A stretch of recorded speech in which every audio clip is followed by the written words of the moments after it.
Hey, we're live. Hey, and yes, Stan, I like your comment. So we're talking about The Walking Dead, so it's about people with their cell phones. Oh man, I've seen a lot of people walking around with cell phones that I actually thought might have been zombies. No kidding. It's all they do. Everybody's going to have neck problems by the time they're 30. They're all looking down. So anyway, me and Tommy were trying to talk in a chat box about The Walking Dead, and oh Lord, here we go. Hang on. It ran the ad, so it made my sound come back on. There we go. When it runs the ad on YouTube, it makes my sound come back on. Sorry. So we were trying to type it out, but Tommy can't type to save his life. So we thought, let's just do a chat on a Hangout about it, okay? And then maybe I can like read the words because he might be dyslexic and his keyboard spells wrong too. So it was a nightmare. So I was all excited about Sunday's episode being 90 minutes or an hour and a half, but I was seriously bummed that it was only about Morgan for an hour and a half and Aikido, but I totally dug the guy Eastman, and Tabitha could not have been more goaty if she tried, right? I mean, she was styling and everything. Were you bummed at all, Tommy, that it was an hour and a half, and were you screaming like I was, what is happening to Daryl? What is happening in Alexandria after every commercial, praying to the TV people that you would get a glimpse of something else other than Morgan and Eastman and Tabitha? Or was it just me? Oh no, I was screaming at the TV. I was throwing stuff. I was upset. I mean, Okay. I knew it was going to be a lot about Morgan. I just didn't know everything was going to be about Morgan. We, What we do you think that dude's dead? That one guy? say it again, Todd. Do you think Glenn's dead? Is that his name? Glenn? Glenn? No, Yeah. Glenn's a little Oriental guy. Morgan's the black guy. Do you think he's dead? That one, the Oriental guy? Yeah, we have to get to Glenn, but we think, yeah, but Oh, it didn't appear to be his intestines. We saw everything about Morgan except him coming out the birth canal.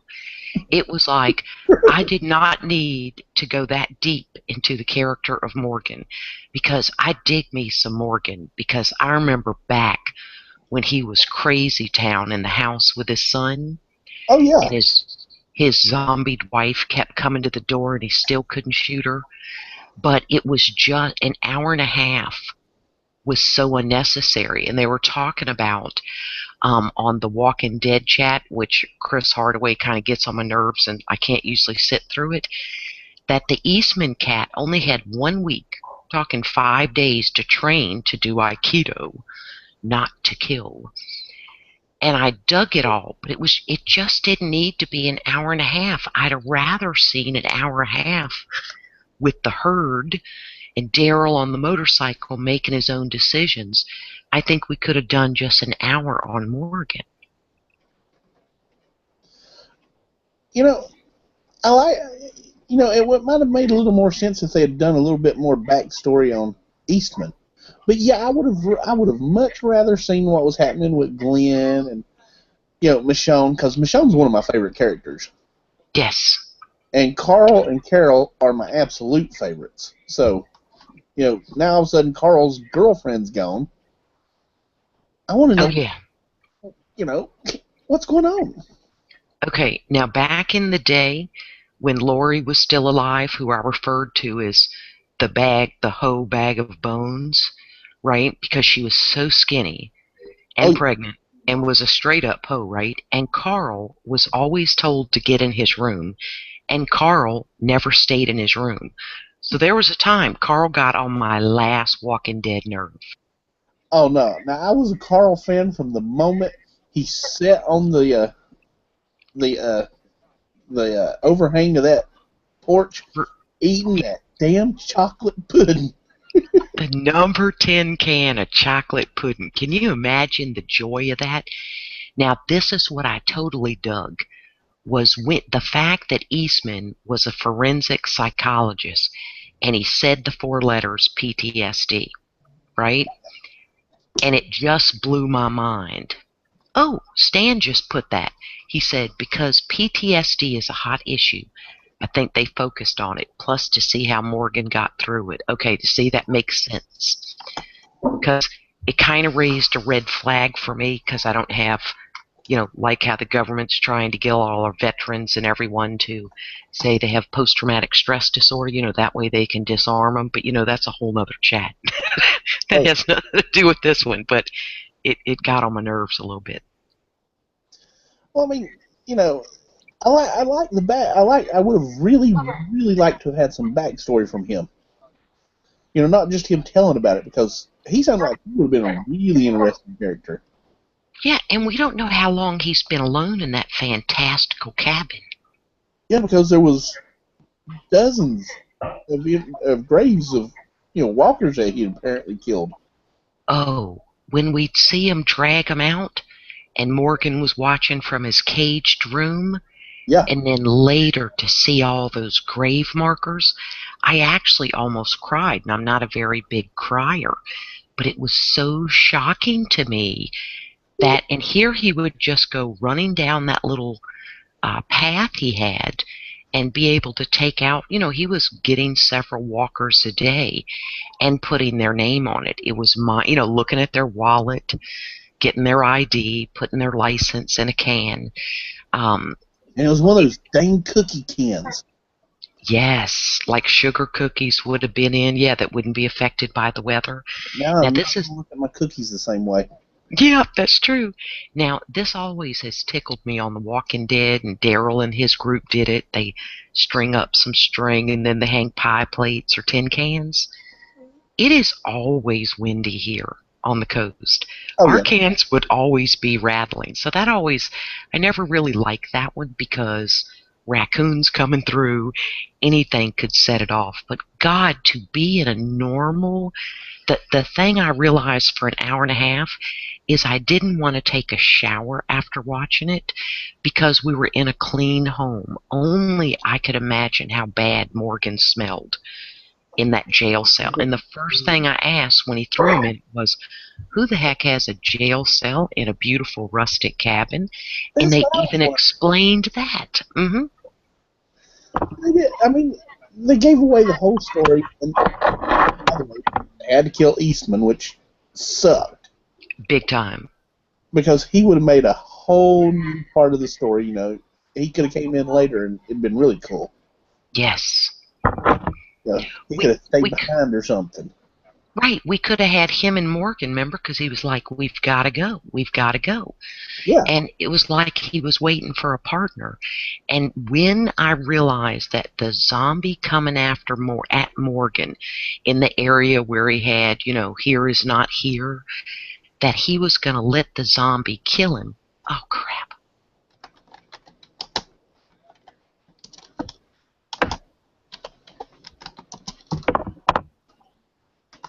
What happened, Mouse?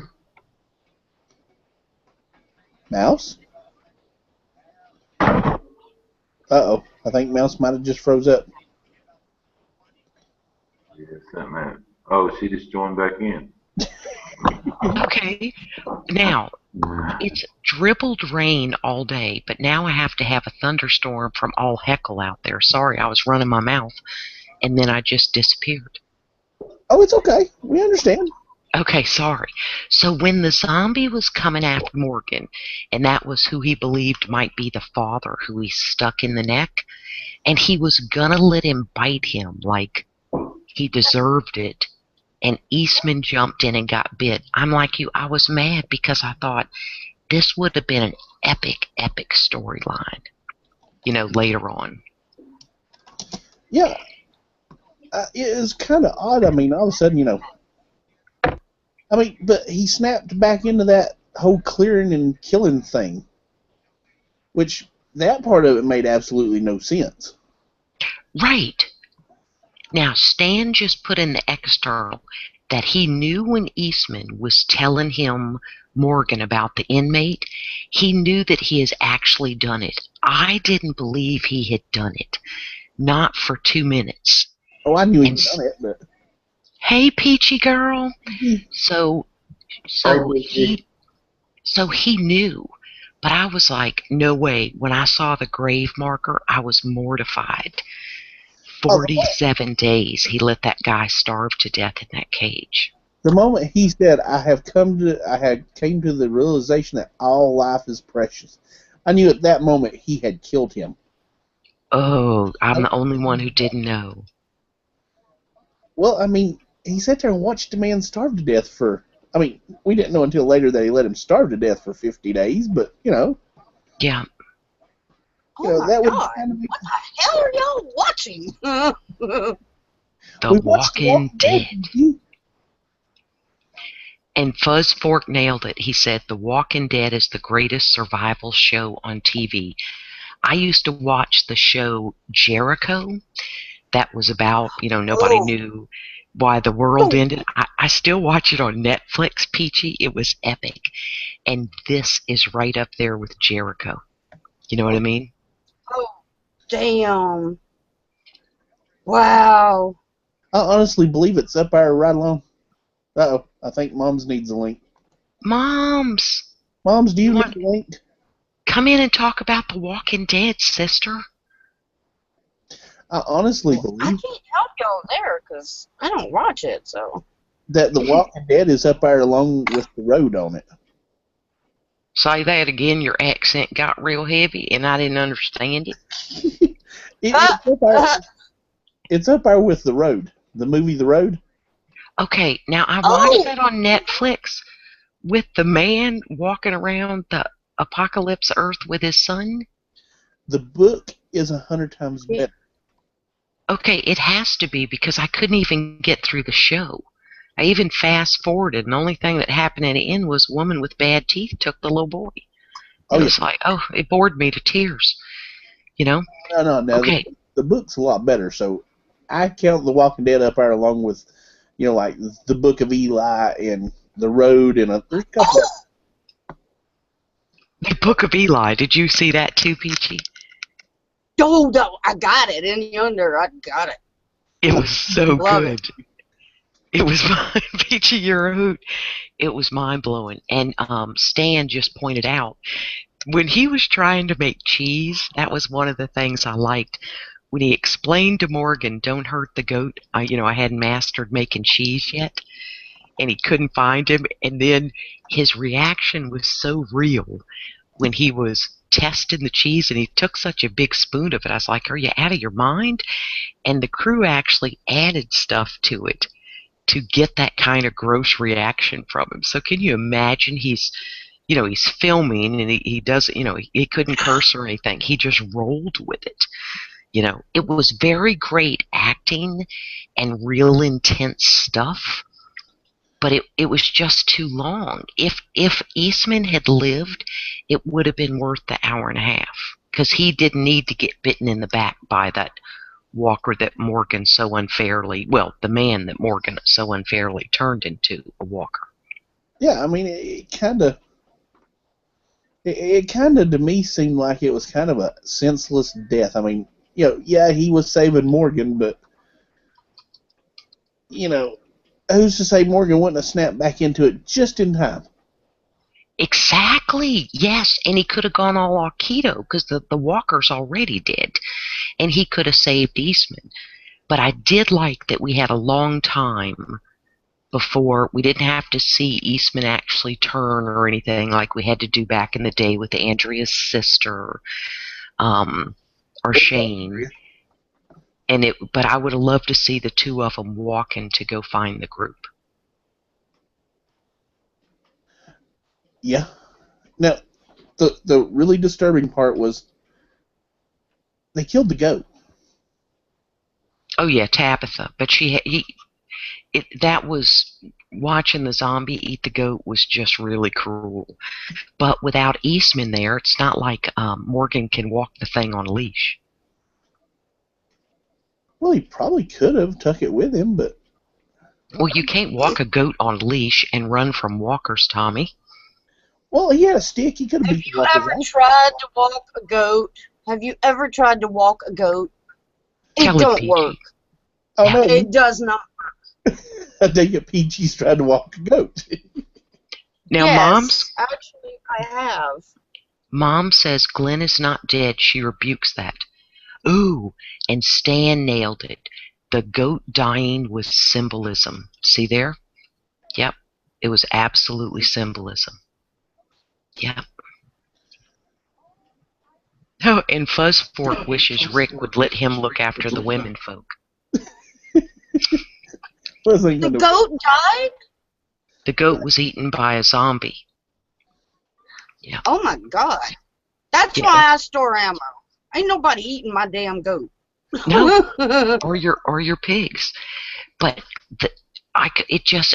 next week they have a lot of splaining to do, and most of my friends who watch The Walking Dead really loved this laid back hour and a half thing.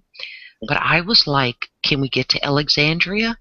You know, it was cray-cray. And Rick is stuck in the RV. It's just making me mental. Oh, yeah. I didn't like the hour and a half. I mean, it was okay, but it would have been better, you know, later on. Not in the middle of this damn big adventure where the RV's stuck, Rick's about to be eaten, Glenn's being eaten. Yes. Everybody else is running from the zombies. Yeah.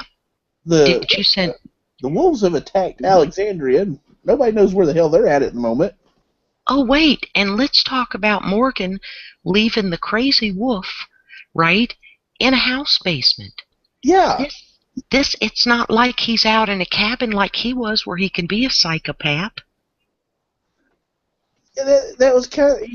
I get what he's trying to be. He's trying to be Eastman for this crazy wolf dude, but I think the wolf's done too far gone. Because he's killing. Did you send Moms a link? She's freaking out in the external. She's saying Alexandria's gone, Maggie's pregnant. She better get in here and defend these things. Well, she said her hubby was watching it really loud because she's deaf. Or he's deaf. What now? Her husband's watching something? Her husband is deaf, so he's watching the TV very, very, very loud. Oh! Yeah, I got you. Okay. So, oh God, Fuzz says there's no need to thank him for Maggie's baby bump. Oh, good grief. Oh, good. Now, see, that's the reason I'm hoping Glenn is dead. I would have a shot with Maggie. Oh, my God. Oh, my God. It was so, I don't know why. Well, the fence was flimsy, but I thought they'd jump on the dumpster, get on the fence, and then try to get on the roof. Peachy, you're giving feedback. Oh, I just opened my desk drawer. It squeaks. Okay, all right. Nope. I needed some nail clippers because I have tore another one down to the quick. Ouch. I hate that, and then it bleeds. Ooh, Mom's asked, do we think Judith has been kidnapped? The baby food meant something. And I don't think Judith has been kidnapped because Carl is guarding that baby. And Carol's helping. Stan thinks that Eastman was ready to leave. He had another job lined up somewhere. Eastman Kodak. He was on the verge of insanity. But it was nice to see him clean, wasn't it? Higher paying job. He had to go. Yeah. God. But I tell you what, they should have made the week before. Why do I have an echo, people? Because Peachy's echoing. Okay, hang on. Seriously? Yeah, you're echoing. Yeah, just no, it's not you, Todd. Oh, smart. Ooh, Stan says Carl was guarding. Then the poop hit the fan. I don't think... I think the baby food was, one of their little scams that they pulled. Hell, it might have been the only thing they could find to eat. That's what I'm thinking, right? And they may have a baby, right? Yeah. Yeah. I mean, I can't see them just giving up on a procreating just because, they're completely psycho. Right? Well, I don't think they'd give a girl a choice, you know what I mean? But if the week before would have been an hour and a half, I still don't understand what Daryl did. And I've watched it one other time when he peels off from, the redheaded guy and the chick driving because he's going to peel off and go to Alexandria. I don't on his motorcycle. I don't understand why he did that. I didn't either. I know he was trying to get to Alexandria for to try to help the town out and everything, but it made no sense because he was more used there. Yes. Now Fuzz, Rick did not get bit on the hand. That was a knife that broke in the head of one of the walkers when he was running back to get the RV. So he actually cut himself when the knife broke. Remember how he was taking knives and stuff off? No. He didn't get cut. He didn't get cut when the knife broke. He got cut with his hand up to stop that one walker because it had the knife stuck in his back. Oh yeah, okay, but it was still a knife cut. Yeah, but he was. Go ahead. But was he? Will he turn because of that? And is that how he loses his hand? Because now wait a minute. You're talking about the comics now. In the graphic novel, he's already lost his hand. So, how does he lose his hand? But there again, the series is not following the graphic novel because a lot of the stuff just doesn't happen. Like, Shane was supposed to die in the CDC. Oh. He was never supposed to make it to Herschel's farm. That was the first season. Yeah. He never made it that far. Oh, God. That's a mess. I loved Shane. I'm kind of with Fuzz. If it was me, I would keep Carol on my good side. Oh yeah, if I were a man, I would keep her satisfied and even hope that she doesn't go Black Widow on me in the middle of one of those events, okay? Because Carol is a thug. She ever says anything about the pretty flowers, I am running for the damn hills. Yeah. No, she'll say pretty flowers when you're on your back, and then she'll smile, and before you know it, it's over, and she'll let you turn, because that's how she rolls. Yeah. That was so horrible. I mean, she saved Morgan more than once, but he has no clue. He's like, well, you don't have to kill him. Yeah. There's slicing everybody to death. Yeah, you kind of do. Yes. This ain't the time to go all zen and, well, we can't kill people. No, hell, they're chopping people to death. It's like Stan said in the external earlier, post-traumatic stress disorder takes years to get over if you can even do it. But one of the most poignant moments was when he told Morgan the door's open. It has been. I was like, wow, you're so crazy. You don't even go check the door. You go for the hard route because everything they've had to do has been so hard. So he takes out his zipper and he's digging around, trying to get out the window.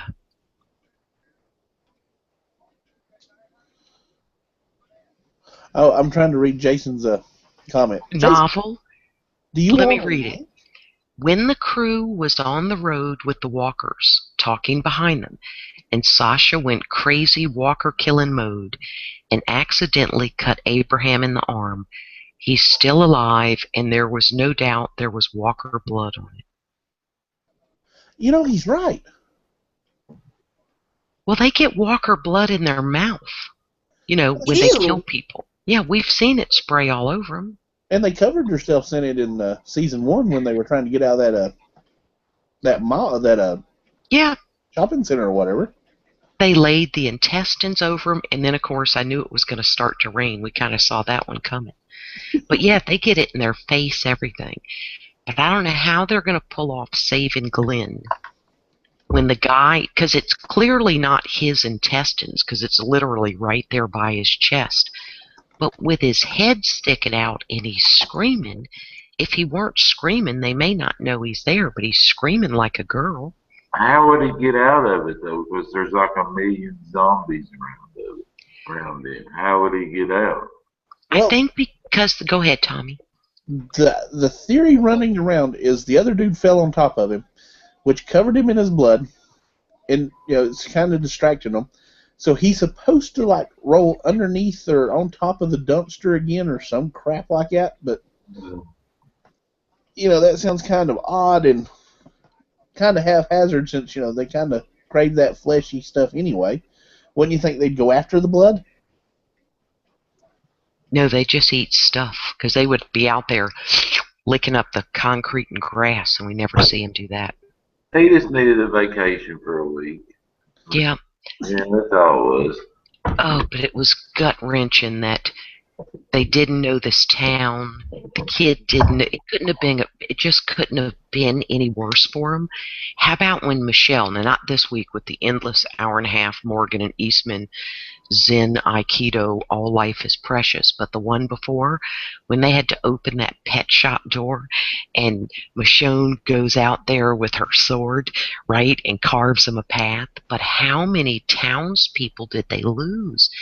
These people were clueless at surviving. If it weren't for that big quarry the tens of thousands of walkers are stuck in, all these people would have been dead. Hey, Jason. Hey, everyone. Hey, buddy. Hey. Nice to see you, man. Yeah. This might just become an every Monday thing if everybody wants to do it, since everybody likes The Walking Dead. Yeah. But Todd, Yeah. you and Peachy must catch up. You've got to watch them. I mean, I've watched some of it, but I'm not like my wife. She watches every episode. I've watched it here and there. I still don't understand a lot of it. I watched some of it. I have no way to watch it. Oh, they're on the internet. I'm here for support. They're on AMC, you think? I mean, like the website. I've got it where they feed into my Facebook page. Oh, wow. Now, You'll Mom's have to pointed send- out there were a lot of ways out of that alley that they didn't use, that was really shocking. Left. How about to the left, on the left side fence? There's just no walkers on that side. Yeah, there's roofs. They could have gotten up there, but he's also with that wackadoodle. I was so impressed with the weak guy, you know what I mean, who really got it together there for a while and tried so hard. And the townspeople, when they're running up the hill, right, trying to help when it was time to run, they ran to try and fight, until a Sturgis has to shoot his own townsperson in the darn back of the knee. Yeah. You can't watch it on the computer, Peachy? I probably could. It's torture, though, trying to watch it on their website. You have really long commercials, and it does a lot of buffering, because I've tried to go back online to watch a piece, and you can't, drag the little bar, to go forward or anything. I find it torturous to try and watch. But I think it's on Netflix. Yeah. The first 4 or 5 seasons is on Netflix. Oh, and then it's got to go a whole season. But I don't have before it gets on Netflix, guys. there. Well, it just gets worse. I do good to keep the internet up. Moms, if you don't want to drug him, if you'll just walk behind his recliner with, say, a dry cleaner bag, slip it right over his head and whisper in his ear, "Take a deep breath, baby, take a deep breath."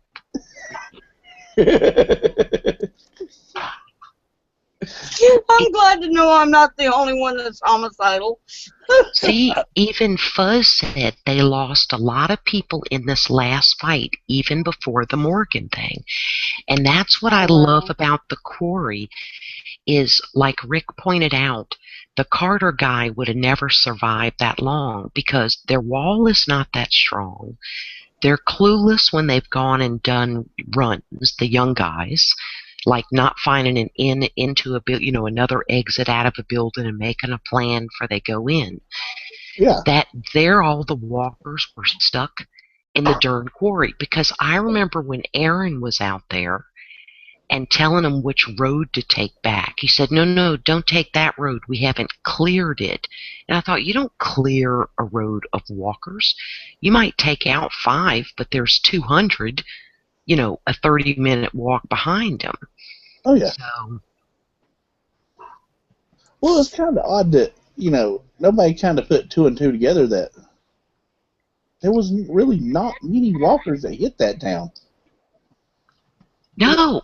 There had to be a reason, because they're making all kinds of noise. And that was the one dialogue, real good dialogue they gave Rick. They explained this is why they haven't overrun Alexandria, and they had that false sense of security in there. But even when the wolves came, they couldn't fight. Ooh, and this is a question for like Stan and Fuzz, okay? When Carol went all mad, like dressing up like the wolf, not this hour and a half Morgan Zen business, okay? Because I don't take drugs, but it was like a big Valium for me. It was like flashbacks when I would take like 2 Quaaludes back in the day, when I was young and irresponsible. And I was like, and I thought, oh man, I need a black light, right? With some black light posters up because I was all zenned out. But before that, just everything that happened in that week and a half, when Carol had to kill the neighbor who was out there smoking, who was the one she saw attacked, did she kill her on the stairs because she knew she had lost too much blood? Oh, no, that was a different neighbor. Her whole stomach was cut, Yeah, there was like 6 pints of blood right there. The first one that Oh my God! you see killed. What the hell are y'all watching? Oh, The first one you see killed was It's good for the kids these days. Was the first one the one with the noodle or pasta maker? Yes, the lady she didn't like, Mrs. Nussbaum or something. Yeah, no, she didn't like her smoking in the house, so she made her promise that she wouldn't smoke in the house. That's the reason she got killed first. Oh yeah. The woman that she stuck in the head was the other woman that was standing there talking to her about how nasty of a habit it really was. Yes. So both of her friends died. Okay, and Stan confirms it. He said that was a different neighbor. There was no bringing her back. She did a mercy killing. And Moms wants to know if we think the town's lady is still in the armory, the one who Carol left there holding the gun like that. I think she is, Moms, but it smells like urine and feces when they throw back the door. I'm just saying. I'm with Mouse. Yeah, she's crap. She's shat herself. There's no doubt about it. She's already wet herself.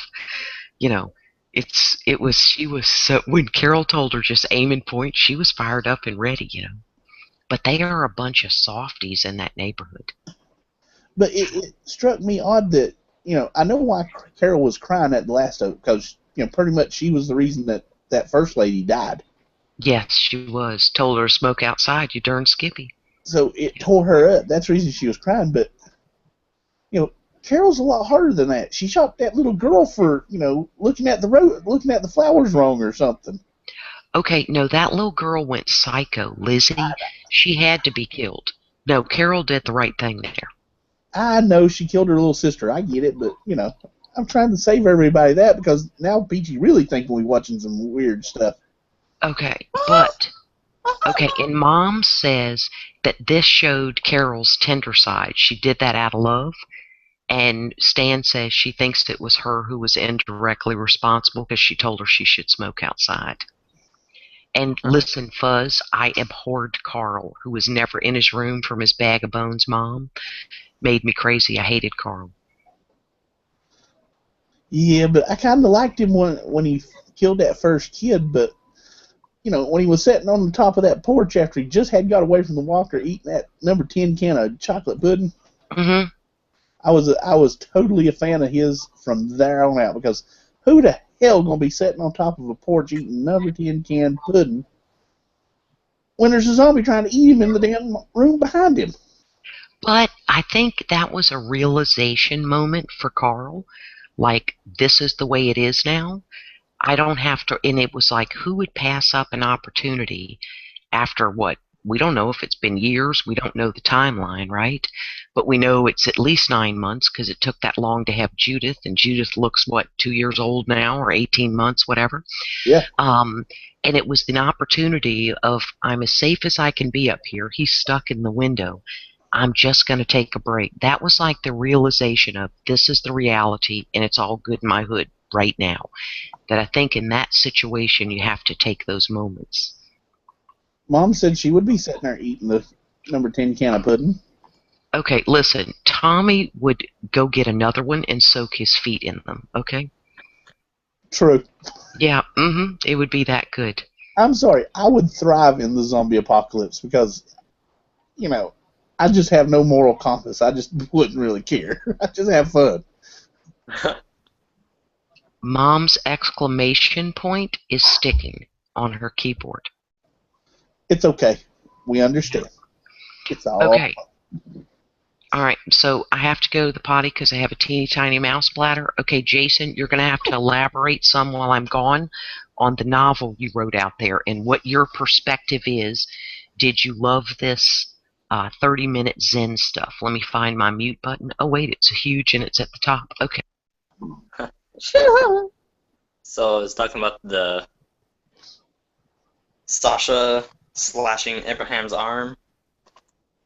It's like, because in the middle of that, she was stabbing the walker right before that, and then she slashes another one in the face.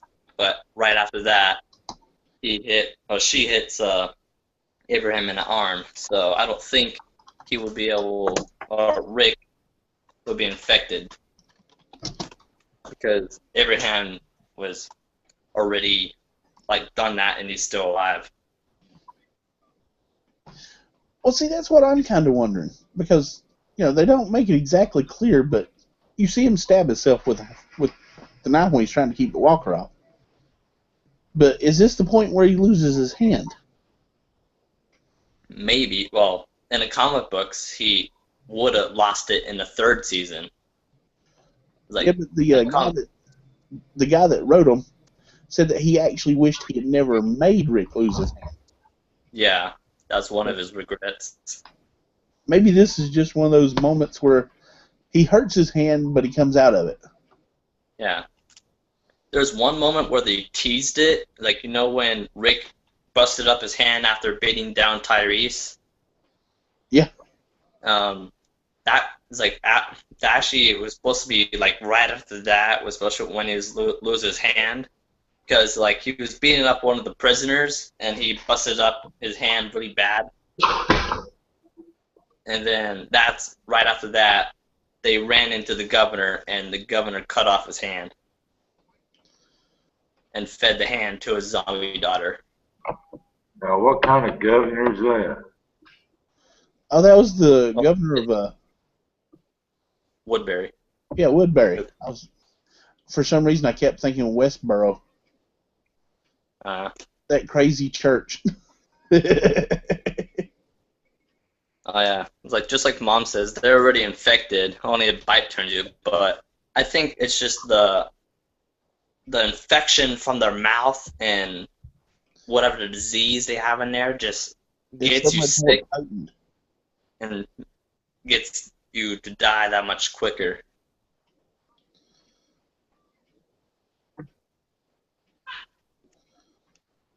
Gangrene. Mom said a gangrene will get Rick's hand. No, Stan said he's becoming more like the governor. Nah, I can't see him becoming like the governor because he doesn't just kill people just to kill them. He's got to have a reason to kill them. Becoming more like Shane now a little bit. I don't see Shane because Shane moment there. Now, if he was sleeping with the other lady, maybe.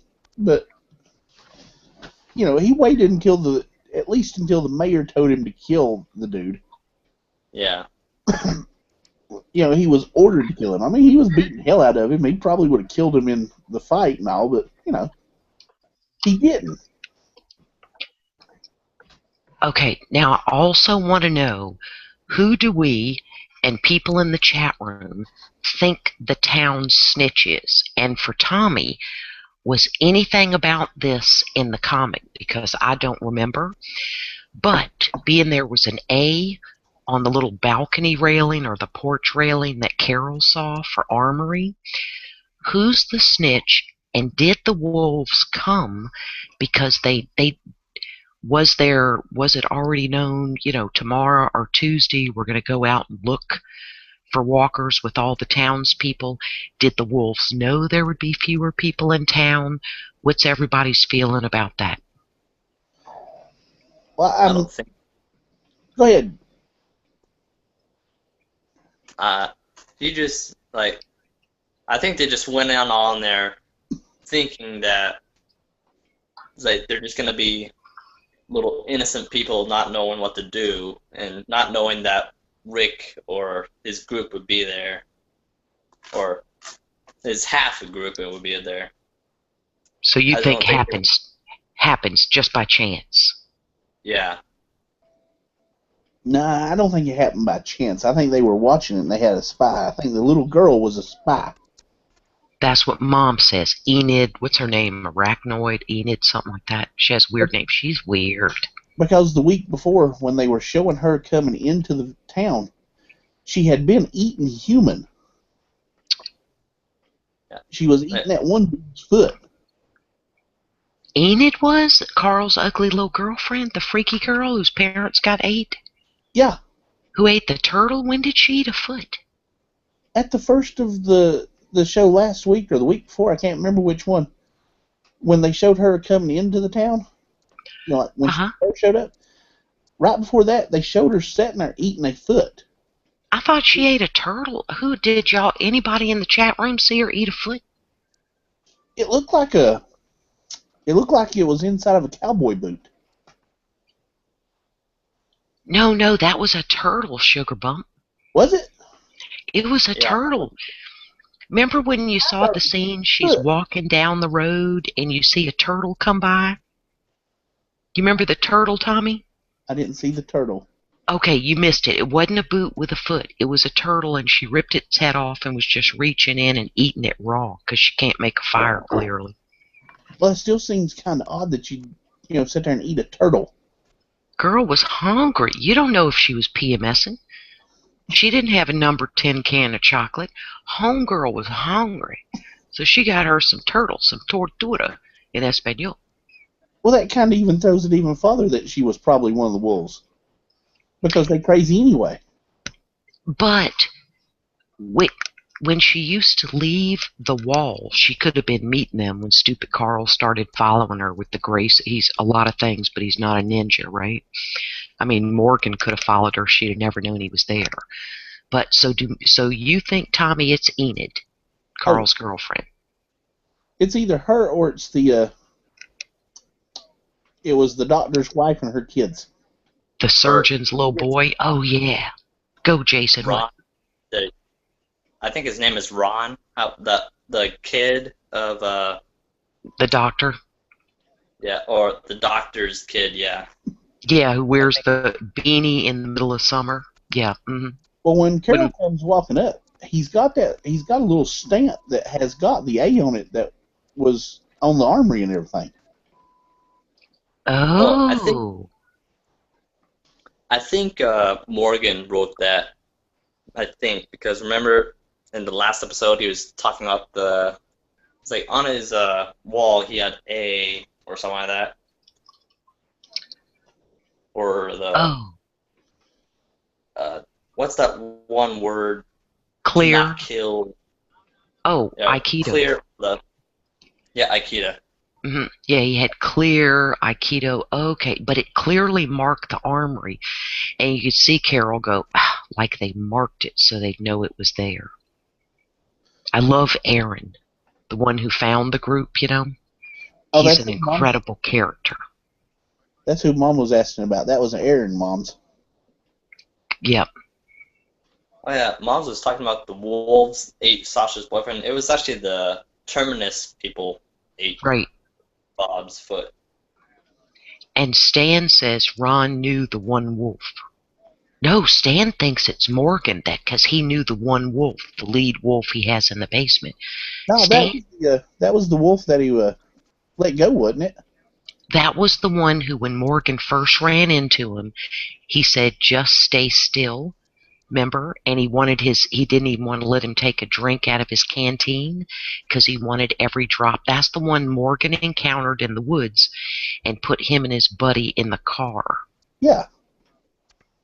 So I don't think Morgan's the. I honestly don't think Morgan's the mole. And Moms makes a good point. For Ron, she thought it was anarchy because he's Goff, because he thinks he's all that in a bag of chips. But he sure ran like a girl, didn't he, Moms? When he was following Rick to see where they were throwing his dad's body, and he almost ran over that cliff if Rick didn't save him. Yeah, that had to hurt just a little bit. You know, Rick saving him after he chopped up his daddy. Yeah. Oh, and Stan makes sense because it irritated me with Morgan was surrounded by the 5 wolves and he wouldn't kill him. He just told him, "Leave, our friends have guns." And then he let that one wolf take the gun off the ground from one of the many dead townspeople because they're all a bunch of freaking girls. And no weapons. They've already picked up The Walking Dead for their 7th season. So it's not making a sucking sound. No, this show is going on. Yeah. As long as the graphic novel will go, The Walking Dead will go. Hey, yeah. Manland says if Glenn is dead, and if he isn't, I'm going to do him in. And you know what I was real bummed about? Fear the Walking Dead. The cast on it, like the mom of the heroin addict, she's like, just sort of like walking around like a zombie before they even had the zombie apocalypse. It's very low key, and it's like, God, can we get some adrenaline rush in here? You know? I cannot stand Fear the Walking Dead. Can't stand it. It was very disappointing, really was. Except for the Hispanic guy who had experience, the one who lost his wife, who had the experience in his country with this kind of thing. He like gets it. Yeah. It's like the very ending was pretty cool with the stadium walkers. Yeah, pushing on the door. Yeah. Yeah, and he verified that it was true. But next week has to be good because Rick has cracked. Stan pointed that out. I think Fuzz did too. Rick has cracked in that RV. And just like, I think too, disappointed in himself, not paying attention to his own security, thinking about the people who were left, but that he was just worried about walkers, and they almost shot him sitting there in the driver's seat, and then for him to see the other ones coming up on the side of the RV and just shooting them. I'd be like Morgan. I wouldn't, the Morgan now after Eastman and Aikido, I wouldn't want to kill living people. I wouldn't have a problem killing a wolf, right? Because that's what they do. It's like the scorpion, asked the turtle for a ride across the pond, and do you promise you won't kill me? And the scorpion goes, sure, sure. When they get to the other end, he kills him. He goes, I'm a scorpion, right? It's what I do. So the wolves got to go. Now, the wolves are going to kill anyway. Yeah. Do we think the lead wolf, the crazy one, is going to get out of the basement and go on a psychopathic kill inside Alexandria? Are we just going to be out on the road? Now, this is my main question, too. How Rick said we've got to get them, go for the walkers before they come for us. I don't quite get why they're just leading them past Alexandria and not finding a way to actually kill those thousands, or maybe there's just no way, of walkers, but they're just going to kind of lead them down the highway, remember, and just let them be going somewhere else. And somebody in the external talked about, couldn't they make that like if they could create in that quarry some kind of big jail cell, but they couldn't, from it was starting to fall apart. And Fuzz said he misses Dale and Herschel. Oh my God, I loved Dale. I'm glad they killed Dale. Tommy. I'm sorry, I couldn't stand Dale. He thought he was so much better than everybody else. No, he didn't. You are hating on the Dalester. I mean, Tommy, Mom's wants her link now. I think her husband is passed. I mean, gone to sleep. she finally smothered him. I sent it to her inbox, not her mail, but her inbox. Do you on YouTube, Google, or Facebook?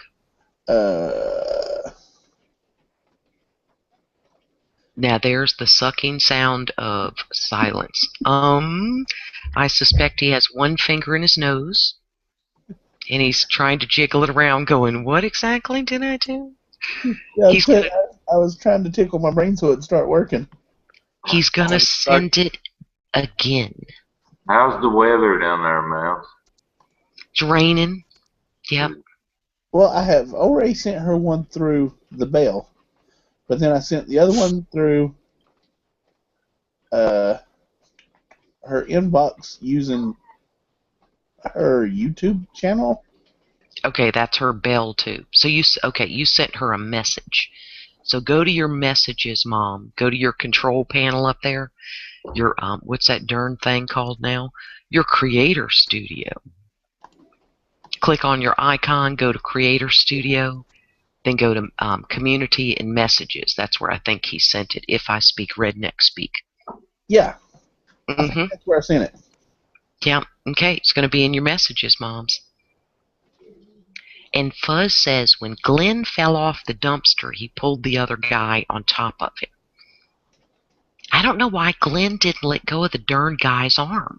Because if he had, they'd all been trying to eat him, and he could have crawled up that fence and got on the darn roof. But next week, remember the preview shows Maggie telling somebody that she's got to go look for him. So she's going to that town. I mean, I don't know how this is going to work out, but she's going out there to look for her Glenster. This is why you don't have a relationship in the apocalypse. I have never been a loose girl, but I mean, I would just be banging them and moving on to the next one. But other than that, I wouldn't be getting in a relationship if I knew that you liked like pie over cake. I'd have to cut you because I'd be like, okay, we're in too deep. So they should have never got married. Don't hook up with somebody like that just to get your heart broke. Then you go looking for your beloved husband, okay, and put yourself out on the road with a million walkers. So just remember that in Apocalypse, if you're single, just hit it and move on. Hit it and move on. Jason, these are good words for you to learn as a young man. Yeah, there you go. Oh no, Jason's gonna be zombie food within the first, I can say, 6 months. What? Don't get married. Don't get married to at least 35, so that way you can have fun for a while. But you know what? That's in real life before the zombie apocalypse. That's how you get herpes and HIV. See, I got married at 23. I got married at 23. That's a good age. Don't wait too long, or you're so set in your ways from living by yourself, you're just intolerable. I got married at 18. And how long you been married? I have been married 16 years. It works. I got married at 23, and I've been married 35. Yeah. I got married at 21 and was married for 13. That's good. Well, you find a keeper. My lucky number. I only said be a hoochie mama if you're in the zombie apocalypse. Because at least even a good Catholic girl would be entitled to get laid before she died. You know what I'm saying? Even God would understand that. She's but get laid before she's 8. Yeah. It's like before, at least can we lose our virginity, you know, for we're wandering. I was ready to get married because I already got all my partying over with. Yep. And went to jail a few times. And yep. I was ready to get married, you know what I mean? Yep. And and Moms, the Peachy sent an invite to your Facebook too. See, you did good, Todd, and y'all are still married, and your wife's gorgeous. There you go, Moms. Love them and leave them. That's how I'd roll in the apocalypse. Now, see, Jason's only going to make it like 6 months before he's zombie food. He is going to make it long term. He is an experienced bushcrafter, and odds are he might make it longer than you. Tommy, do you think of that? There No, you go. no. Jason is too cute. No. He's not going to make it. Daryl's fine as hell, and he's making it. So believe me, Jason is going to make it. And he would be the stud of Alexandria. He wouldn't be wearing that little stupid beanie. Okay, he'd know every house how to crawl in the windows and get him some. He'd be the stud of Alexandria, the stud. Even Michonne would get it on with Jason. Tommy. He has good hair too. Yes. Yeah. Good hair too. But not enough to pull, not enough to pull. It needs to grow out a little bit. You gotta have some hair to pull. But Well, see, Peachy, when their hair ain't long, that's why you put a rope around their neck. Come on, sugar. but see, that's the problem. Jason's too nice. He's too sweet. He's not going to make it. He is gonna don't know make it, me Tommy. You don't know my other side. Do you remember how sweet Rick was, and he went and apologized to the lady in the park and said, "I'm gonna find who did this to you," and then he shot her with his .45? Right. So Jason will be sweet for about 5 minutes till one of them zombies is trying to put saliva on him, and he will pick a knife, Tommy, or a hatchet, and let him have it. And he would have figured out way before all these people that noise attracts him, because he's young, he's smart, and he's fast. No, I can't help it. He's just going to die in the first 6 months. I can't help it. He's not. He is not. He's not going Dale. He's not going Herschel. He's going to have the run of the place, you know. And him and Michonne would make a hell of a team. God, I love me some Michonne. Yeah, Michonne's just badass. And in real life, she is so incredibly beautiful that, I mean, she's just breathtaking, you know. Okay, now, moms, you have links everywhere. You were only supposed to put the dry cleaning bag over your husband's head, moms, not yours.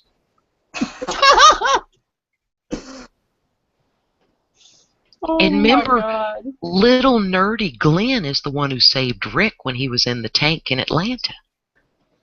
Yeah, I love that. I love the line that they used when he was in the tank. Remember, he said, what was it? Hey, dumbass. Yes. And then for when they split up, you know, trying to get back to Alexandria and everything, his line was, "Good luck, dumbass," or "Be careful, dumbass," or something like that. So it was a throwback to the first season. Yes, when he talked to him on the radio, and I was like, "Oh, don't go out there." And wasn't it Michonne who said, "No, you have a wife," and he said, "That's why I have to go." But I don't know how Maggie's going to go out there by herself. So, but they better get back to the real storyline next week, because I am not Aikitoing. I'm not getting Zen. I'm not doing any of that. I want to see more of Carol. How fast did she adapt when the wolves came? And all of a sudden she impersonated one, and even has Morgan act like he's chained. And when the two are coming out of that house down the sidewalk, she just fires at him. She went total thug. You know, it was just all of a sudden she just, and that's the surprise is when she runs up and stabs that one dude, and everybody's like, you know, this is another wolf coming in to help him. They're going to kill Morgan. Yep. And she runs up and stabs that one dude, and I'm like, what the hell just happened? And she was right on when she told Morgan, leave him. When Morgan had to break off to go and save the preacher, I would have been single focused just like her. Sorry, if you're a man and you can't fight off one skinny zombie, you deserve to die. And she's a little bitty thing.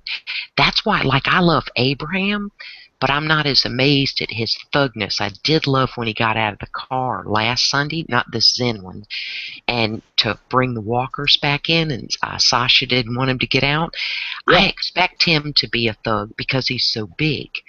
I don't expect it from little Carol, but Morgan got her number, remember?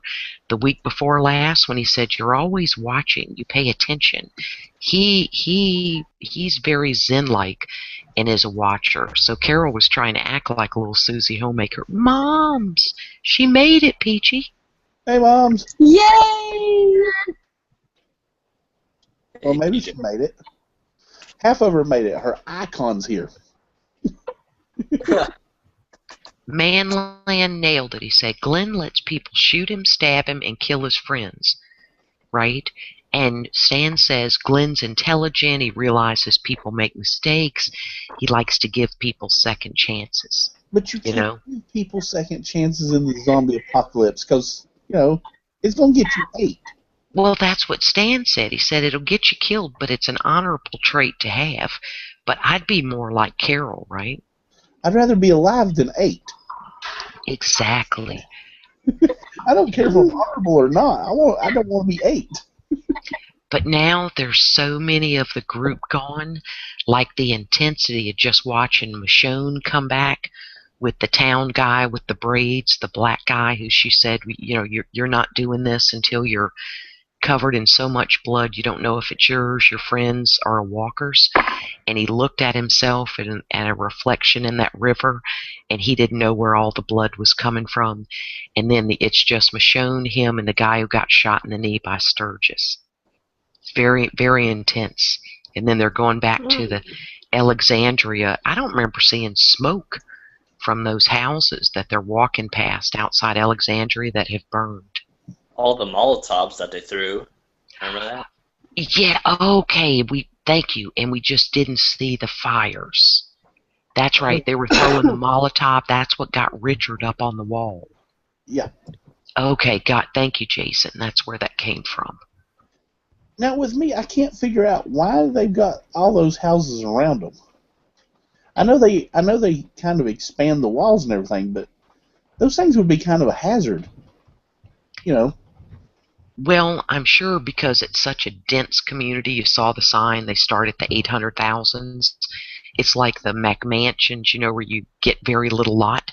So when they started doing the wall, right, they had to kind of encase it. And those did seem, maybe they were later built homes, like a new section they were expanding, but noticed all their houses are literally smack right next to each other. Moms, talk to us. Mom! Tell us about it. Oh my goodness! I tell you what, I will say that I did not see this 90-minute episode. I didn't see the latest one. Okay, good. Talk about the other one. Peachy, I go on Couch Tuner. If you go on Couch Tuner, just Google it. You can watch whatever you want to watch, and it's free. Don't download it. Watch it now. They'll ask if you want to download it. You watch it now. Don't ever download. Can you send me a link to Facebook? I will, yes. Oh, I was just looking for the link. Johnny had sent me a link to it once. Master at Arms, and I was looking for it. One of the Couch Tuners got busted, and I think it's Couch Tuner EU. So there's another set of initials after it. I'll have to double check, but that's what I watch everything on. Type it in the internal, Mom, and we can see your camera's working. Okay, so tell us what you didn't see this boring one for 90 minutes. Okay. Talk about the one before it, Moms, and who you think the rat is. Is it Enid? Is it the surgeon's son, Ron? What was your overall feeling of the herd movement? I really think it's Enid, because she went to say something when Carl was protecting her in that house, and he interrupted her. And I think she was going to say that she let them in. But I don't know that for sure. But that's what I'm feeling in my gut. And then, after everything started and she was gone, Carl went outside. I kind of think she might have taken Judith, because that baby food had something to do with it. But I don't know. Oh, now that's a good point, because he did. He went out to save little weenie Ron in his sweater beanie in the middle of summer. Yeah, and Ron's just angry. He's doing stupid stuff now just to get back at Rick. Oh, yeah. So he could have been involved, but... Yeah. But who had the photos in the backpack? They found that photo, the backpack filled with surveillance photos of the walls. Whose backpack was that? It was Aaron who found them, but it wasn't. Aaron found it, but it was not his backpack. I believe the external people may know. I think that was the two that Carol shot when she was making her way to the armory, because there were two laying there on the sidewalk. but the backpack was not Aaron's. He just found what was in it. Okay. And I think there might be something going on between Michonne and Eric. Who's Eric? The black guy with the braids? Yeah. Oh, I thought his name was Keith. All right, well, it could be. Well, whoever he is, yeah, he is not man enough for Michonne because, yeah, yeah. Yeah, but he's going to start to man up because that thing where he's walking across the river and he sees his reflection in the water, Yep. I think that was his wake-up call. I think he's realizing, all right, she knows what she's talking about. And there was some sexual undertones back in that pet shop between the two of them. I mean, he might have been angry, but, you know, it was still there. Okay. And oh, go ahead, Mouse. Okay, when they were out on running up the hill, and who was it? It was Michonne running to defend. He took off running with her. You know, like the other townies back there, the one who got shot in the knee, had to wait a minute and go, okay, this is us, and they got the guts to go get it done. Yeah, when they were eating the guy with the mouth. Yeah. You know, the town spokesman. Yes. Yeah, but I tell you, how many of them died? And Rick made a bad decision when they were just going out to do their reconnaissance. And why did they bring that kid Sturgis? What was he, 14? He was a little weenie. You know, the one who shot the guy in the back of the leg for panicking, and then later got chewed up in the alley, and that stopped their egress there, and they had to go all break up and get trapped in that town where Glenn, we think, died. But why Glenn said we got to do it now, Rick said it, I still don't know, because everything fell to hell after that, and they were clearly not ready. Well, one of the trucks fell off the cliff. Yeah, so it was releasing all the herd, so they had to do it then so they could get them away from Alexandria. But in retrospect, he should have had them all run like heck back to Alexandria, right, and pray that the wall held. Because let's face it, our crew could have survived sitting up on a roof, right, waiting for that to. And those walls sure aren't very sturdy. You know, when they were moving the herd and they had to make the curb and they were smashing into it, that wall, I still don't understand why the supports for the wall, you know, the wall is here, are on the outside. Yeah, that part makes no sense to me either. Yeah, because like structurally, you go, because remember in the prison they had to try and secure the fence, but they did that from the inside. Yeah, why would you put them on the outside? I mean, you're trying to keep them from pushing inward, so. Yeah. Maybe they're just all embedded in there so much. It's going to take some force to do that, but it's kind of weird. Well, you got 50 million zombies trying to push in. I'm sure they can do it.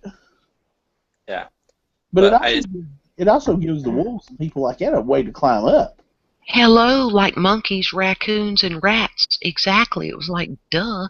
But, like, we know somebody opened the gate for them. You know, was it Enid or whatever? Didn't they ask, who's that kooky guy with the mullet? They asked him if he opened it. And he said, no, it was like that when I got there. The mullet.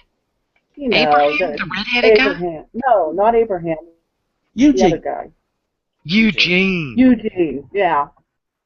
The intellectual who He's speaks about like useless. this. Oh, my goodness. I think it was Enid, because when she went in the room with Carl, she was telling him that she was leaving. She came to say goodbye. Mm-hmm. So she knew they were going to. And look how calm she was. She was totally calm. I mean, all hell's freaking around her, and she's just walking down the sidewalk like nothing's going on, you know? She knew what was going on. And she knew she'd be safe. They're just people. They're just people. Mm-hmm. But if you look at Carl, you know, he was kind of calm, too. I mean, hell, he just shot that dude, and he was still pretty calm about it. But that's because Carl has grown up in the zombie apocalypse, and if you haven't noticed, he has no feelings. Right now, he wants to bang the ugly little Enid. I mean, he can't help that. He has testosterone. That's the wrong head working. But other than that, that kid don't care. Like Carol don't care, he really don't care. Carl, he has broke it. Not broken. He is broken. That's what I was saying when we was in Noreen's chat. I can see the monster that Carl will become, and that's kind of the reason I like him, because that boy could be a force to reckon with. That hairdo, he's like Justin Bieber gone unattractive. That hair is like a helmet. It's like, oh my God, somebody get a razor to that thing or a knife and cut that. But Daryl, nobody looks better than Daryl Dirty. Mouse, we understand you're infatuated with Daryl. Oh, it's more than infatuation, honey. Oh, Daryl's a good-looking man. I am so not a hoochie. I've never been a hoochie. I would bang Daryl in the middle of the road. I don't care if it was high noon, how many people were there. I would do Daryl in the road. That's the reason I'm hoping Glenn's dead. I would like to do Maggie. And she's so much taller than him, too. They don't go together. But what do you think's gonna the preview moms showed her telling somebody with her fake southern accent that she's got to go out there and find what happened to him. So she's gonna take off, right? Yeah. Unless Rick and everybody comes back to that town full of zombies that they couldn't even get down an alley. That don't make no sense. That's what happens when you fall in love. That's why if you just bang them, every once in a while move on to the next, you're like, wow, he was a great lay, but oh well, guess he's history. No more Tuesday night with him. Someone was saying that there's like a sewer underneath the garbage, the dumpster, and then Glenn would slip underneath that. That's why Aaron and Maggie are in the sewers. It could be a manhole, right? Yeah, a manhole. Right. But I think it's too risky if they let Glenn live. If he wouldn't have been screaming and just laying under the guy and they were gnawing on him, because, the zombies, not many of them could get to him, really. But if they let him live, it's going to be weird. I didn't mind when Beth died, because I didn't find her that exciting, except for that getting drunk in the cabin with Daryl, where they shot the bird and burned the house down. I didn't really like it. We understand, Mouse. You were just hoping it was you. Mom, are you reading the external? Am I what?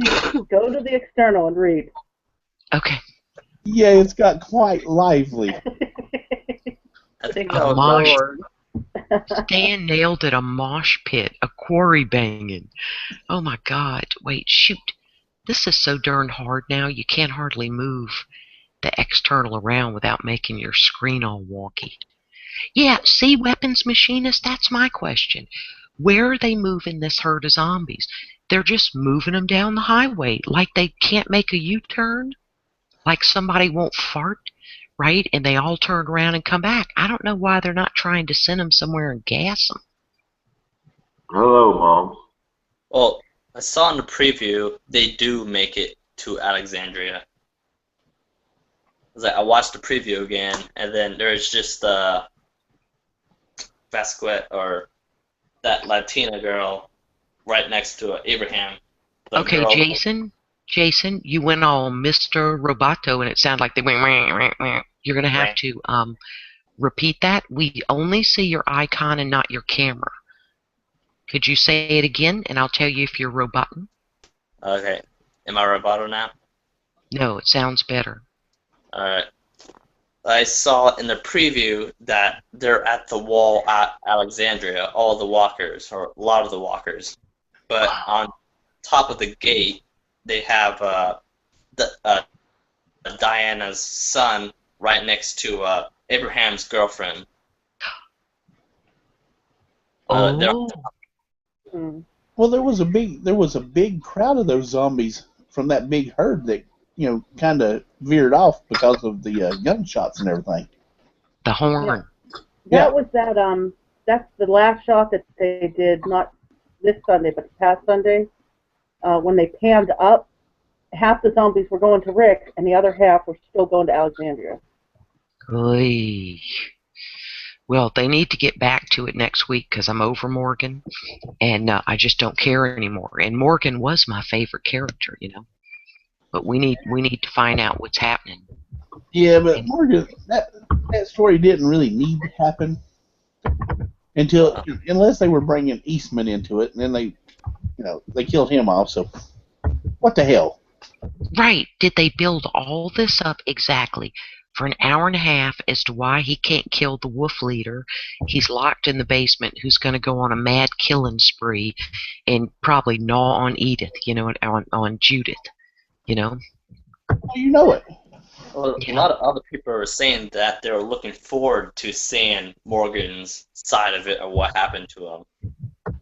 There are people who care, clearly. Yeah. Well, let's face it, they have to get, 6 episodes in before the break, before Christmas break, and then they pick it up in February again. So they Okay. have to be able to get that storyline so far and then No, it's 8 over the break.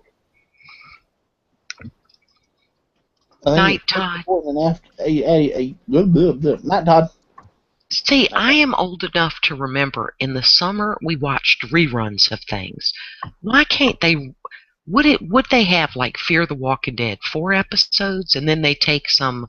There's a word for it, like a hiatus, a mid-season break. What are these actors? A bunch of weenies? You can't film like I Dream of Jeannie did and stuff back in the day, Gilligan's Island. Yeah. Film a series of it. Yeah. It was 20 episodes a month. Yeah. Yeah, but they're talking in the external about like setting them on fire. We just saw the walker walk on fire. You can't kill these people unless you stick them in the head. But look at Morgan. He knew how to make sticks, remember? And because walkers are dumb, and they walk into them, and they could at least, I don't know what they're going to do with this whole herd of people who are just going to, at some point, and hell, you're moving. What if there's another community like Alexandria 25 miles down the road and they're just sending them back there? Night, Manland. Night, Mark. Night, Mark. There you go. And Manland said it's a quarry. There'd be explosives there.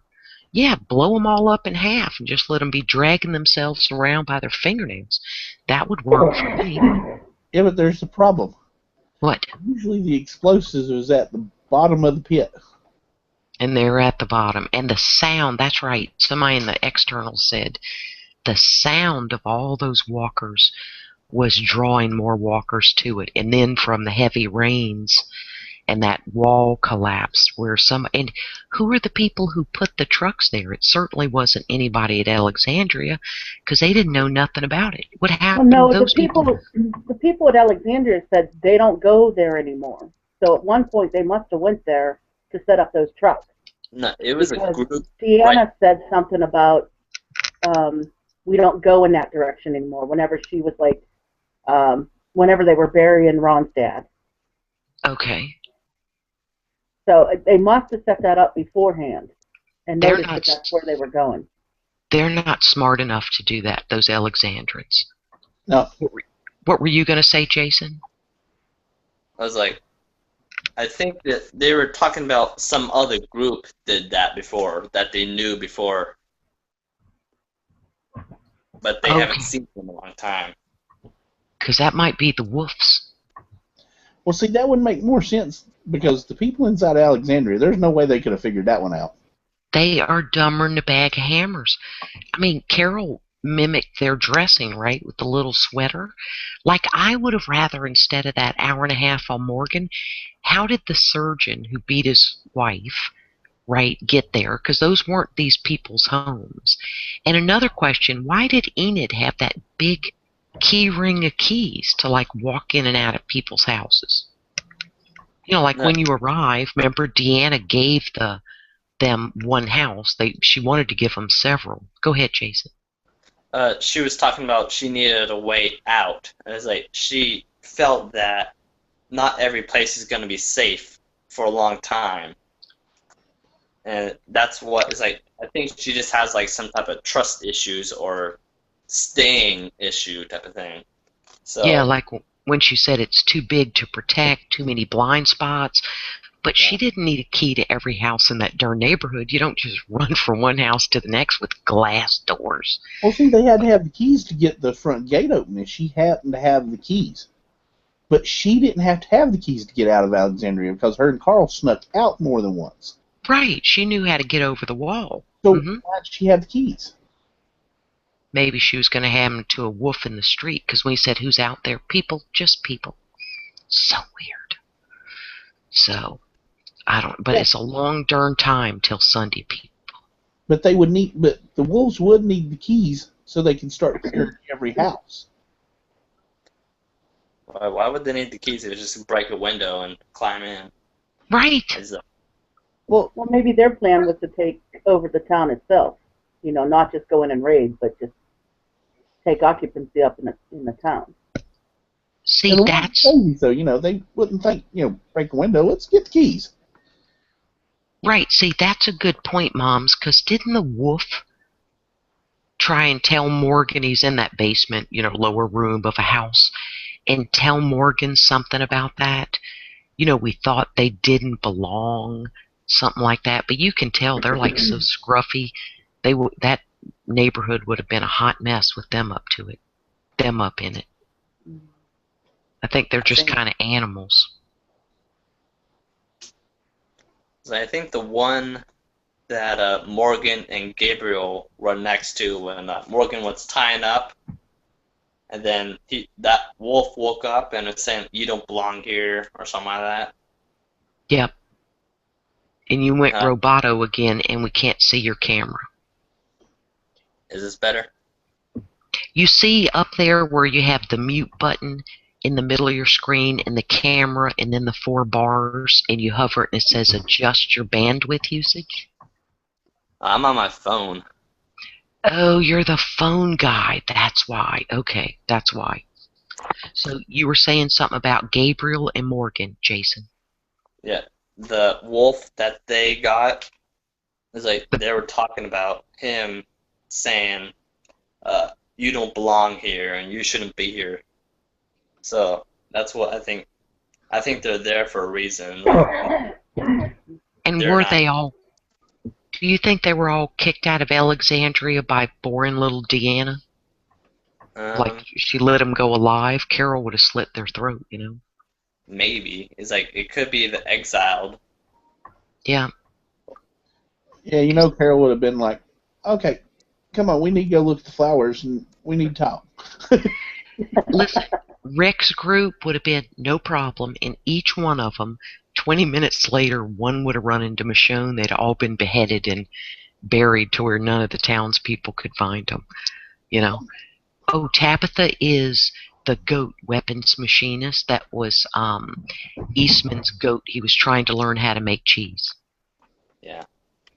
Yeah. One thing I didn't get, how did Morgan get to Alexandria before everyone else? He passed a note to, was it Glenn? Yeah, Glenn was out on patrol with some of the townspeople, and he passed a note that says, "I'm looking for Rick." Yeah, it had the map, remember? I know, but no, He's talking about during the attack. Oh, Rick sent him on ahead and said, "Go find out what's going on." Oh. Wow. Well, that was the wrong choice. He should have sent Glenn. No, Glenn. Remember, Glenn wanted to go with Rick to get to the RV, and Rick said no. That's what I'm saying. He should have sent Glenn instead of Morgan, because, you know, Morgan was letting him go. Glenn would have killed him. Yeah, he let all 5 of those go. I don't know. Glenn may have been, you know, you can change. We have a preacher. My wife's good looking. You know, because sometimes Glenn gets all squirrely, like they said in the external. He gives everybody a second chance. You know what I mean? Some people just suck, and you can't fix them. Now, look, I pray for the day that the preacher, Gabriel, some damn zombie eats him. Oh, and slow. Oh, my God. Hey, Fluent. I want it to, like, eat his arm off and then wait a few hours and then, like, eat his leg. Yeah. Well, he was about to just run into one of the walkers before he left the door open or the gate open. Yep. Listen, they should have killed him, and Carol was right to tell Morgan, you know, leave him. But Maggie should have killed him later when she heard him on the stairs telling Deanna that Rick's group is dangerous. We don't even know if he. This is the thing. They take everything at face value because he's dressed in a reverend's garb that would have been in the office of that church. How he locked out. We don't even know if he's a real preacher. Nobody knows. You know, that is true. Nobody really knows if he is. They just know that, he locked out a bunch of people out of the church. Yeah. And ate all that was the food for a food drive. I could tell you I'm a banana. You could tell that group, hi, I'm a banana, and they'd go, oh, hi, banana. So, I mean, you just can't. We knew the abusive doctor was a surgeon because he actually operated and saved people. How about the new shrink trying to be a doctor? She's a little nervous and uptight. She was on Nurse Jackie, and I loved her on that show. And in fact, I didn't know she left, so she must have ended her contract with that show. But I like her, and I hope she does a good job on The Walking Dead, because she is funny as all get up. Is Nurse and Jackie? It seems like it's the same character that she's playing. She was a nurse on Nurse Jackie, but that personality just comes through where she's just withdrawn and in herself and just totally crazy. So I hope that comes out in this character. She's very clickety-clackety, like a cog that has all the little triangles. She's missing a couple of those, so it kind of goes... But she's such a good actress. Is Nurse Jackie still on, PJ? I'm up to date with it, unless it started again. See, I watch everything through that Couch Tuner, and it's an HBO show. So if somebody says it's on, I'll go find it. But I've watched all the episodes so far. Oh, my gosh. And to Fluent, we don't know if Glenn's alive or not. Like Weapon Machine is saying, he may have crawled under the dumpster. They could be eating the other guy. We don't know. But if they let Glenn live after this without something seriously plausible, it's going to be a bummer. Well, I would have liked to seen his face just smashed in with a baseball bat, because that's the way he dies in the comics. See? Yes. Tell us a little bit about the comics. Has this happened, Jason, in the comics? The leading the herd away from the housing unit of Alexandria? I only have Compendium 1, which is it basically stops at season 4. But I haven't been on throughout there yet. But I know that Glenn dies from someone named Negan. He has carries a barbed wire wrapped baseball bat. Oh. And he's supposed to be one of the top villains in Walking Dead, bigger than the Governor and the Wolves and stuff like that. Yeah, but Glenn died in the comic books, like in the first season. He should have already been dead if they were following the comic books. Wow. Alexandria burnt down. It burnt down early on in the comic books too. Okay. Yeah, my daughter is reading them. I love how Michonne and they've talked about, we were out there too long. How they didn't have a stable place, but Rick is becoming a little bit governorish. The governor, man, that was so creepy. But it was nice to see a safe neighborhood. At least those people in where that was, I forget what the town the governor had was, Mayberry, whatever. At least those people Woodbury. Could fight. Say it again, Moms. Woodbury. At least those people, had some skills.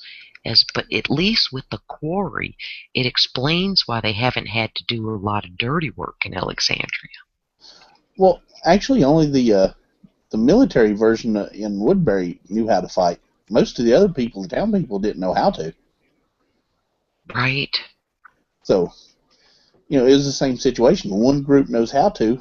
They control everything. Yeah. Well, I don't know what's going to happen, but Sunday is a long way off. I wonder what they're doing with Carol. I helped out at a plane wreck one time in Hopewell Township. A plane came down and there weren't any survivors. And because I had nursing training and could drive a all-terrain vehicle, you know, they were taking volunteers for anything. So when I got to that site, I volunteered. When I got to the site, they handed us sticks and said, this is for the skunks and the raccoons and the possums. So that's a good point, buddy. That really is. Wow. He says real skunks will be nice to have laws and be able to manage, but pesky wildlife around you again and not have some, I can't see tonight. But anyhow. SJW crying over the skunks and squirrels and the coyote encroaching. Yeah, it was a real thing. You know, to have to, you know, hit a skunk or a raccoon with a stick because they were coming in to eat what they could find. That is crazy, moms. So it was like a smorgasbord to them. Yeah, and it was horrible. It really, I will never volunteer if I don't have to. Right. Oh, gosh. What were you going to say, Jason? I wonder what they're doing with Carol's story, because in the comic book, she's already dead. Oh, I hope they don't kill her off. I like her. Oh, yeah, my I God. think they're keeping her because of Daryl. I think they're keeping her for the women audience. She was an abused woman. She was so meek. Remember when her husband was beating the snot out of her by the river in front of Andrea, and Shane came in and hammered him, and she still ran to his defense? You know, she was just brainwashed. But she represents so many women who are so fearful of so many things, and then Rick abandoning her, right, in that town. Yeah. Which because was she could make it. Yeah, it was absolutely disgusting. And she's the one who saves them in Terminus. I think more than being there for Daryl, she's there for all the female viewers. She is the picture of courage for a lot of women, and older women. She's not young like Michonne, you know, or fit, you know, like Andrea was, or a bag of bones like Ho Lori, anything like that. She's the every woman, and she's a chameleon too. When she came into Alexandria and dropped that gun like it was burning her hands, Yes. I was like, what did she do? I didn't figure that out. And then halfway through that episode, I was like, that was really, really smart. She knew when she said that she can fit in, nobody will see her. She'll just fit right in. She'll be and invisible. saying that she was a member of the junior league, oh, that was priceless. I laughed so hard. I missed like the next two sentences. You know, and then she talks about, oh, and my husband Ed loved this. She knew immediately, did she not, moms? Walking in there that this is an uptight neighborhood and I've got to blend in. Just brilliant. Her mind works so fast. With her little sweaters. Yes. And then Daryl goes, you look ridiculous. Go ahead, Tommy. But I don't think she's ever actually told anybody what happened to Ed. He got killed by a zombie. Yeah. Daryl's brother came with that truckload of zombies and opened up the back for them to come and eat them. And one went up to the tent, and he thought it was somebody else, and the zombie ate him through the tent. I was cheering. I was cheering whenever he got ate. First season when Ed died. Yeah. But in the storyline, if it hadn't have been for Shane damn near beating him to death, right, he wouldn't have been in the tent like that. I don't think. No, you're absolutely right. He wouldn't have gotten eaten, and he was a danger to everybody. Mm-hmm. Only Shane had what Rick now has and Carol has, is the ability to do what needs to be done. Like when Deanna told Rick do it, he shot that surgeon right in the head, right? And Rick didn't understand. Shane already had that understanding. Remember when Shane's running and he shoots his partner in the Achilles so that he goes down and then he can run away? I thought, that's cold. What was his name? Earl? No, Otis. No, Otis. Yeah, Earl was Carol's husband. Yeah, that was so cool. But he understood. He's like, okay, you know. But it was wild. Well, I can't wait till next Sunday. I really can't, because I can't. But I'm not doing another hour of Morgan and Zen. I need to know what's happening, and I think they'll take us there. You know what I mean? Yeah. See, I knew that this was not going to be anything. Sunday night show wasn't going to be anything because what are they going to do for 90 minutes? They're certainly not going to continue the storyline. So I figured they'd go back, and I thought they'd give more background information about the new characters coming in, but like I said, I didn't see this one, so I'll catch up tonight probably. It'll be a little disappointing, but because there's no adrenaline. But I'm like Tommy. If Eastman had lived, I would have understood dedicating 90 minutes. But since he didn't live, it's 90 minutes out of my life that I could have, because the horn honking episode, the herd moving, was the most intense television I've ever seen. It's the most intense anything on a screen I've seen. And just to take us to this big downer is mind-blowing. I think it's maybe just like something to calm you down or make you even more anxious to see the next one. Yeah. I don't want it. I mean, they could have, if they had done back, like Moms was saying, if they'd done back stories on several people, it would have been a lot better. But, I still wanted to see what happened to Glenn. Right. All right. I have to go to bed now. Hey, God, how long have we been on here? Ridiculous. Not We an hour, chat. 48 minutes. Oh, yeah, we chat too long. Oh, my gosh. Well, Mouse, it was good to see you. I have been missing you like crazy because You trying to too. carry these chats. You are always fun. Well, our chat leader, the Redneck, says that Saturday he'll be in there from beginning to the end. So we're going to see if Saturday that happens. Okay, Tommy. I have taken a step towards, it's the Redneck Zone. I can't screw that up that much. And, other things were preventing me at the moment. So, to anybody watching that watches Redneck Zone, I'm sorry that it all, everything was going on at the time, but, life happens sometimes. Then we smarten up and we figure out Redneck Zone's important. Life shouldn't happen on Saturday night. We don't ask for a whole lot.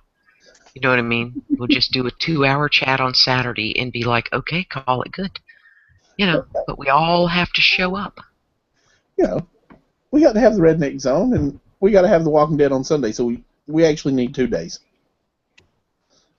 You need 2 days for what? Tuner RX. Well, we got to have one day. We got to have one day for the Redneck Zone, and then we got to have Sunday for The Walking Dead. So we got to have 2 days. 2 days, just 1 day of a chat. No, we're gonna start we're gonna start doing a Monday night chat about The Walking Dead. Okay, all right. Well, we got to keep it to like an hour or something because I get a chat hangover. Okay. I get tired.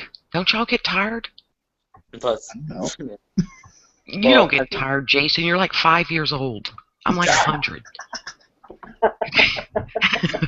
You don't count, youngin. You like talk till 8 in the morning, and still go to work. Well, I can't stand to wait for a Noreen's chat because it's always on Friday, but I can't stand to wait for it. I want to talk about it. I know. And me. Okay. And like you said at the first time, me typing. It's not good. Yeah, it's not good. Yeah. He's got these big fat gorilla fingers, I think, and the keys aren't big enough. Something happens. And sometimes it'll just come down. I think, darn, even if I take my glasses off, right, that don't make no sense. True. Okay, so Moms, will I see you Saturday night in the zone? Yes, ma'am. Okay, all right. Tommy, I know you'll be there, because if not, things are going to get bad for you. You going to cut me? I'm going to cut you. I'm going to drive right up to your town, ain't but up the road, and it's going to hurt, and it's going to leave a mark. You're going to use that damn lipstick knife that I sent. Yes, I'm going to use the one you gave me. Yep. Knew I shouldn't have said that one. That's right. Okay. All right. And people in the external, thanks for the fun and for knowing what the heck was going on. Fuzz, Stan, y'all are always a blast. AC, good to hear you. Good to see you too. Okay. I'm rocking out, people. Bye, Mouse. Night, Mom. Night, y'all. Jason, you were fun. Night, I Mouse. honestly believe, Jason, this is the most I've ever heard you talk on a chat. Oh, I know a lot about the topic. Well, you know,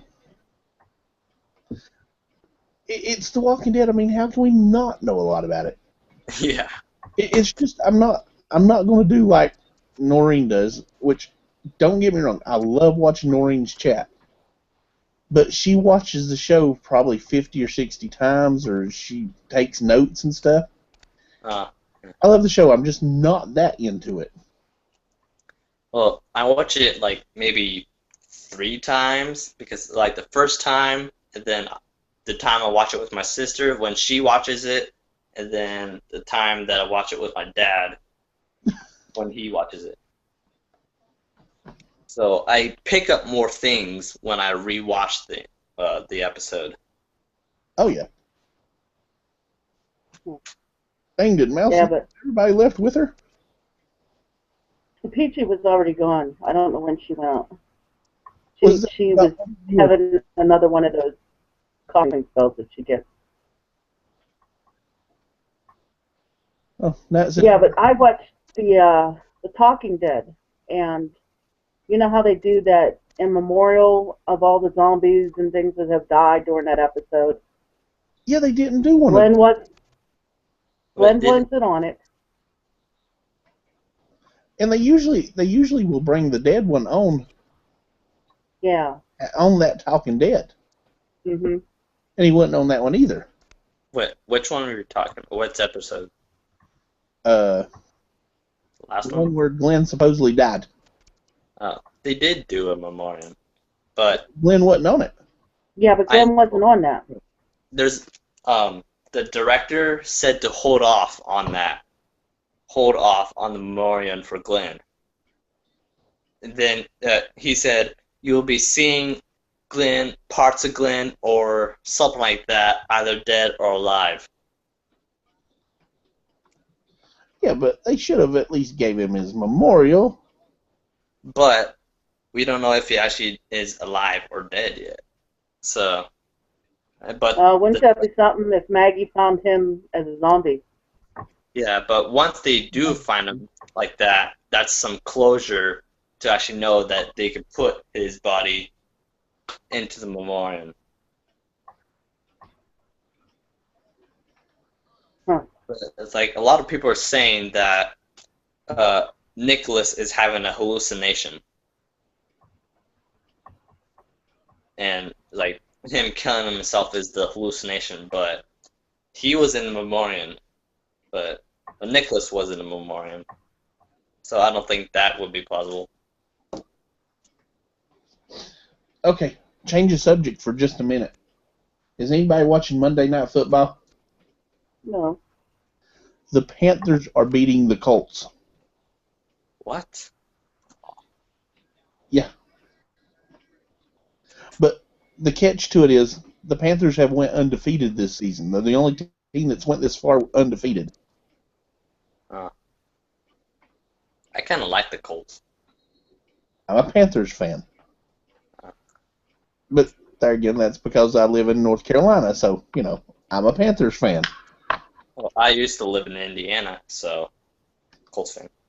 My dad's side of the family lives in Indiana, so I don't care one way or the other. Moms, where is it you live? Or in what state do you live? Pennsylvania? Oh, okay. My youngin's staying there tonight. Oh, yeah? He was in Massachusetts all last week working. Huh, So- where at? They were working in Boston. They had a hotel room in Salem, though, for some reason. I don't know why they do that. But tonight they're in they were traveling back from there, and they stopped in Pennsylvania. So, Where at in Pennsylvania, do you know? Haven't got a clue. They're usually close to, usually they're close to New Jersey when they, crash in a hotel around in there. But Yeah. he'll be here tomorrow. Jersey's a good 5 hours away. About that, 4.5, 5 hours away. I can't see my youngin' fitting in that town. Not as redneck as he is. Yeah, I'm right outside of Pittsburgh. Ah. Well, see, that's kind of fun. Mm-hmm. I want to go to Philly. I was only maybe an hour outside of Philly a couple weeks ago, and it was the same week that the Pope was going to be there. And I was trying to avoid it with every ounce of my being because of the traffic and stuff. So I didn't make it.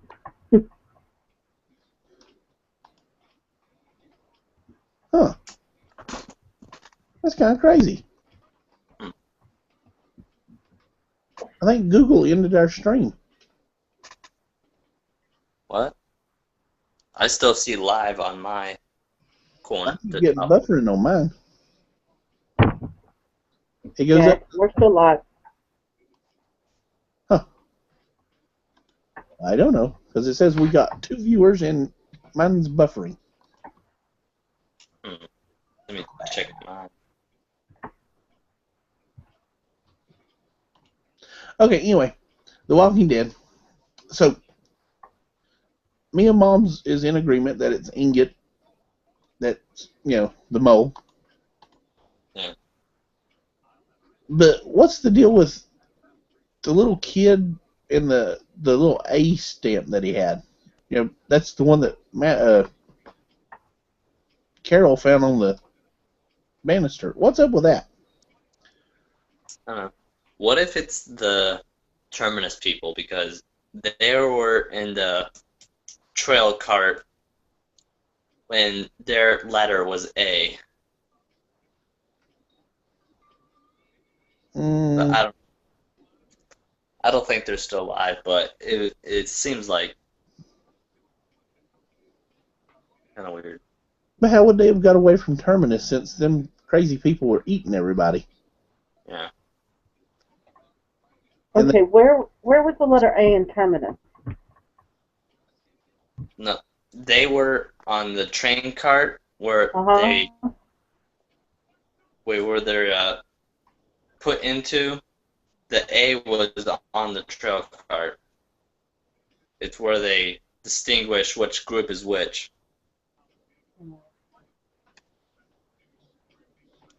You don't remember that? No. We might have overlooked that because at the time we didn't think it was important. Yeah. Most people would have just thought it was graffiti on the wall. Yeah. Let's see. A. No.